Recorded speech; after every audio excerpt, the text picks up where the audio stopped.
민동기의 저널리즘 M. 네, 언론 보도의 이면과 의도를 파헤쳐보는 시간입니다. 민동기의 저널리즘 M.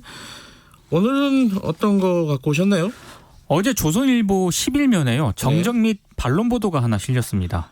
아주 작게 실려서 거의 모든 분들이 모를 것 같은데요. 저도 못 봤어요, 사실. 네, 제목이 흔들리는 참여연대 관변단체 전락 2달 새 660명 탈퇴 관련 이런 제목입니다. 이게 언제 기사예요, 이게? 이게 지난 3월 3일자 기사입니다. 예. 그러니까 조선일보가 참여연대 관련 기사를 썼는데요. 네. 사실과 다른 부분이 있어서 이제 정정 반론 보도를 게재를 했는데 네. 사실 보도를 할 때부터 무리한 기사다. 이거 오보 아니냐 이런 논란이 제기가 됐습니다. 그러니까 문제가 된 이 기사는 저도 봤는데 내용을 잠깐 소개해 주시죠. 원래 기사가 뭔지.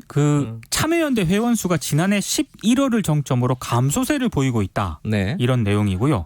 회비도 줄었고 이른바 조국 사태 이후에 잇따라 회원이 이탈을 하고 있다.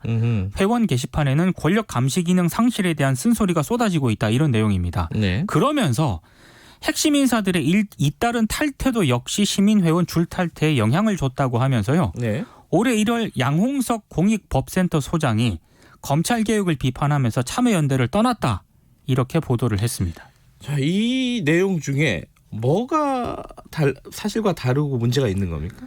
그래서 많은 부분이 사실과 다릅니다. 아, 그래요? 한 가지가 아니었어요? 한 가지가 아닙니다. 예. 그러니까 회원 내실화를 위해서요. 참여연대가 매년 하반기에 2년 이상 회원비 안 낸 사람들이 있지 않습니까? 회비를 장기 미납한 회원들. 네. 예. 그래서 의사를 확인한 다음에 만약에 유지 의사가 없다면 회원을 탈퇴 처리하고 있다고 하는데요. 이건 뭐 회원 기반으로 운영되는 단체에서는 뭐 주기적으로 하는 작업이죠. 그렇습니다. 예. 근데 조선일보가 탈퇴 660명이라고 보도를 했는데 네. 이 660명 가운데 530명 정도가 장기 미납 회원을 포함한 수치라는 겁니다.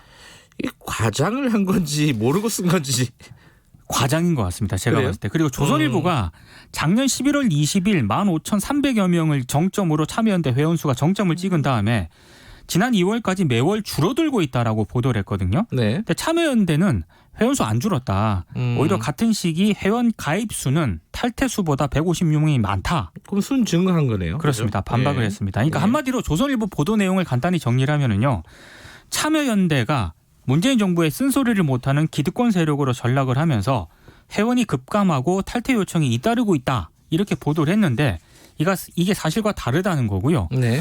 이른바 조국 사태와 너무 연결시키면서 무리수를 둔 보도다라는 게 참여연대 설명입니다. 근데 아까 모르고 쓴 게 아니라 과장한 것으로 보인다 이렇게 말씀하셨잖아요. 네. 그게 이제 참여연대 측을 조선일보가 기사를 쓰면서 확인을 했다는 거죠, 일단. 그죠? 확인을 해가지고요. 예. 제가 지금 말씀드린 내용을 다 들었다는 거잖아요. 다 참여연대가 조선일보 기자에게 설명을 해줬는데도 이렇게 좀 왜곡해서 보도를 쓴 것은 네. 상당히 좀 의도가 있다라는 게 이제 참여연대 판단인데요. 네. 아무래도 그 조국 사태와 좀 무리하게 연결시키기 위한 의도가 어느 정도 있었던 것으로 보입니다. 네. 이게 이제 스스로 자발적으로 정정 반론 보도를 실어준 건 아닐 것이고. 절대 아니죠. 예, 참여연대가 문제 제기를 했겠죠. 언론중재위 같은데, 그죠? 맞죠? 그래서 언론중재위 조정에 따른 그 네. 결과고요. 이 언론중재위 조정에 따른 결과는 반드시 지면에 실어야 되거든요. 네. 근데 지금 저는 조국 사태에 대한 참여연대 그 입장 같은 거 있지 않습니까? 네. 여기에 대해서 비판할 수는 있다고 보는데요. 그렇죠. 근데 이게 사실에 근거해서 비판을 해야 되는데 네. 조선일보는 참여연대 출신들이 청와대라든가 이런 데 많이 진출했잖아요. 네. 그래서 참여연대가 관변단체 아니냐라는 이미지를 좀 씌우기 위해서 네. 좀 무리하게 보도를 엮은 것으로 보이는데요. 가장 제가 좀 문제가 있다고 판단이 됐던 게 그 올해 1월 양홍석 공익법센터 소장이 검찰개혁 비판하면서 참여연대 떠났다라고 보도를 하지 않았습니까? 네. 근데 소장 자리만 내어놨고요. 네. 참여연대 공익법센터 임원으로 계속 활동을 하고 있거든요. 이건 당사자에게 전화만 했어도 확인이 가능한 그런 부분인데 네. 이 기본 중에 기본을 확인을 안 했다는 게 저로서는 도저히 좀 이해가 안 갑니다. 근데 이 부분은 참여연대랑 사전에 취재할 때 당연히 물어봐야 되는 부분일 것 같은데, 그죠? 당연히 참여연대 쪽이 물어봤고 참여연대 쪽이 설명을 했을 거고요. 예. 그러면 당사자한테 확인만 하면 이 오보는 막을 수 있었거든요. 예. 좀 기자로서 이해가 안 가는 그런 기사였습니다. 이게 뭐 상상이 됩니다. 이 기사가 어떻게 나왔는지. 네. 자, 딱 보고 이제 참여연대 내부에 약간의 갈등이 있었잖아요. 그렇죠. 이 조국 사태를 놓고 어떤 입장을 세우느냐. 그 양홍석 공익법센터 소장도 비판적인 입장이었고 비판이었죠. 참여연대. 예. 그리고 그 김경률 회계사도 비판적으로 상당히 비판이었고. 얘기를 했고 그래서 그 김경률 회계사는 참여연대를 실제로 떠났고요. 네. 요걸 딱 보고 회원수가 좀 주는 듯한 어떤 숫자가 보이니까 기사 하나 나오겠다 싶었겠죠. 네. 근데 확인해 보니까 사실관계가 안 맞았던 거고 네.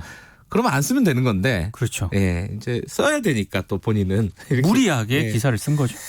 그런 일들이 자주 있는 일입니다. 사실 조선일보뿐만 아니라 근데 조선일보가 정치적인 의도를 갖고 만약에 이걸 썼다 그러면 더 큰 문제가 되겠죠. 그렇습니다. 여기까지 듣죠. 고맙습니다. 고맙습니다. 저널리즘 M 고발뉴스 민노기 기자였습니다. 김경래 최강 시사 듣고 계신 지금 시각은 7시 36분입니다. 날씨 정보입니다.